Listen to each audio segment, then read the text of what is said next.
గత ఎన్నికల్లో ఓటమి తర్వాత వైసీపీ మాజీ మంత్రి రాజకీయ అజ్ఞాతంలోకి వెళ్లారు. 8 నెలలు సైలెన్స్ మోడ్లో ఉన్నారు. పార్టీ పెద్దలు బుజ్జగించినా 2 ఏళ్ల వరకు తన జోలికి రావద్దని తేల్చి చెప్పారు. అలాంటి నేత ఇక రాజకీయాలకు రిటైర్మెంట్ తీసుకున్నట్టే అని అంతా భావించారు. కానీ ఇటీవల పార్టీ అధినేత పర్యటనలో సడన్గా రీఎంట్రీ ఇవ్వడంతో అందరూ ఆశ్చర్యపోయారు. ఇంతకీ ఎవరా నేత? ఉన్నట్టుండి మనసు మార్చుకోవడానికి కారణాలేంటి? తనయుడు పొలిటికల్ ఫ్యూచర్ కోసమే అధినేతను ప్రసన్నం చేసుకున్నారా? Let us watch this inside story.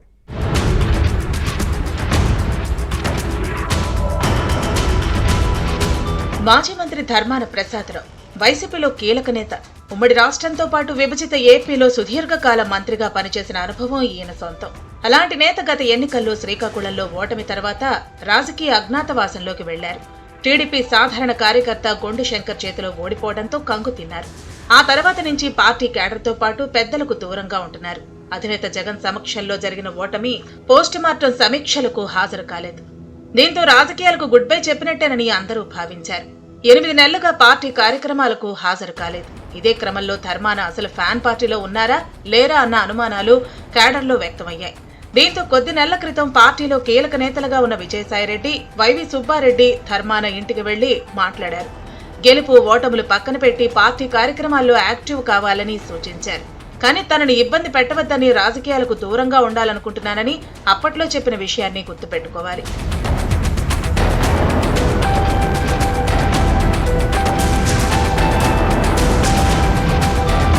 మాజీ మంత్రి ధర్మాన మౌనం వేడకపోవటం, పార్టీ ముఖ్య కార్యక్రమాలకు గైర్హాజరవడంతో జిల్లాలో వైసీపీ పరిస్థితి అగమ్య గోచరంగా మారింది.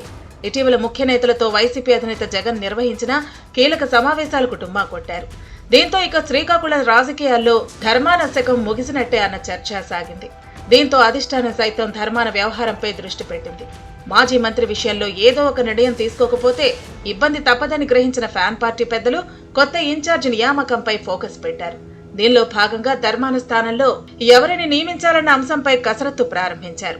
నియోజకవర్గంలో ప్రసాదరావు తర్వాత పార్టీలో యాక్టివ్ గా ఉండే ఒకరిద్దరి పేర్లను జగన్ దృష్టికి తీసుకెళ్లారు నేతలు. అయితే ఇంత జరుగుతున్నా తనకేమీ పట్టదన్నట్టు వ్యవహరించిన ధర్మాన ఇటీవల సడన్ గా పాలిటిక్స్ లోకి రీఎంట్రీ ఇచ్చారు. ఇటీవల పాలకొండ పర్యటనకు వచ్చిన పార్టీ అధినేత జగన్ ను కలిశారు. శ్రీకాకుళం నియోజకవర్గం నుంచి భారీగా జన సమీకరణ చేసి మంది మార్బలంతో వెళ్లి అధినేతను ప్రసన్నం చేసుకున్నారు. ఇదంతా గమనించిన పార్టీ శ్రేణులు కొత్తవారికి ఇన్ఛార్జి పదవి ఇస్తే ఇక తన కుమారుడి రాజకీయ భవిష్యత్తు అంధకారంలో పడుతుందన్న ఆందోళనతో జగన్ టూర్లో ధర్మాన ప్రత్యక్షమయ్యారన్న చర్చ సాగుతోంది. గత ఎన్నికల్లోనే తనయుడు రామ్మోహన్ నాయుడు సీటు కోసం ప్రయత్నించారు. కానీ ధర్మానే పోటీ చేయాలని అధినేత ఆదేశించడంతో జగన్ ఆజ్ఞను పాటించారు.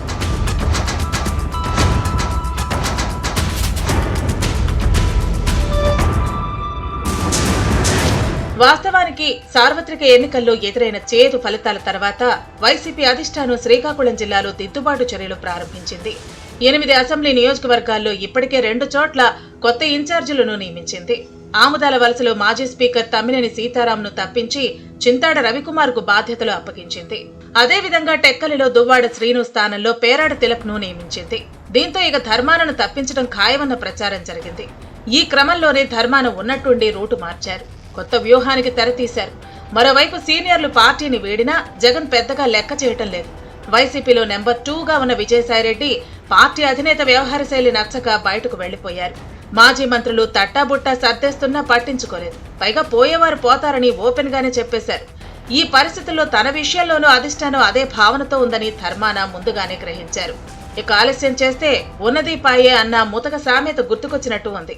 తన పరిస్థితి అలాగే మారుతుందేమోనని భయపడి 8 నెలల సైలెన్స్ ను బ్రేక్ చేసి జగన్ పాల్గొన్న టూర్లో అధినేతతో కలిసి పాల్గొనటం పొలిటికల్ సర్కిల్స్ లో చర్చనీయాంశంగా మారింది.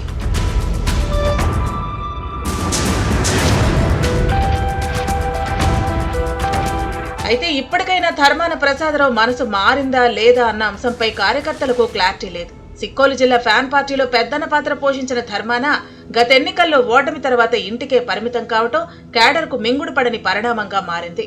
ఇలాంటి పరిస్థితుల్లో మాజీ మంత్రి ఇక పార్టీ కార్యక్రమాల్లో పాల్గొంటారా లేక జగన్ టూర్ వరకే పరిమితం అయ్యారా అన్న అంశంపై స్పష్టత రావాలి అంటే కొన్ని రోజులు వేచి చూడాలి.